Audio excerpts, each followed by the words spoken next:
Hello বন্ধুরা, স্বাগতম দীপুর বিনোদন ভিডিওর পক্ষ থেকে। আজকে আমরা কথা বলবো কুনকুপনের মন বিশেষ ধারাবাহিকের নতুন এপিসোড নিয়ে। আজকের পর্বে এসেছে একের পর এক চমক। শ্যামলী আর অনিকেতের সম্পর্ক ধীরে ধীরে বাড়ছে দূরত্ব, কিন্তু সেই দূরত্বের মাঝেই লুকিয়ে আছে গভীর টানাপোড়ানের আর আবেগ। অন্যদিকে দেখা গিয়েছে উপসানা আবারও তার চালাকি দিয়ে সবকিছু উলট পালট করে দেওয়ার চেষ্টা করছে। তার ষড়যন্ত্র শুধু শ্যামলী আর অনিকেতে নয়, পুরো পরিবারকে বিপদে ফেলতে পারে। এদিকে পরিবারের মধ্যে শুরু হয়েছে ভুল বোঝাবুঝি, আর সেই দ্বন্দ্ব আজকের এপিসোডে দর্শকদের একদম চেয়ার ছেড়ে উঠতে দেবে না। শেষ দিকে দেখা গিয়েছে রোমান্টিক আবহের সঙ্গে নাটকীয় টুইস্ট। দর্শকরা পাবেন একসাথে আবেগ, উত্তেজনা আর চমক। তাহলে দেরি কেন, দেখে নিই আজকের সম্পূর্ণ ভিডিও।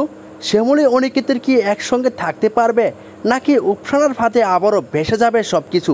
জানতে হলে অবশ্যই মিস করবেন না আজকের সম্পূর্ণ এপিসোড। চলুন তাহলে দেখে নিই একসাথে আজকের টিভি স্ক্রিনে। হ্যাঁ বন্ধুরা, এই ছিল আজকের আপডেট। তো পরবর্তী আপডেট সবার আগে জানতে হলে এখনই চ্যানেলটি সাবস্ক্রাইব করে একটি লাইক করে পাশেই থাকুন।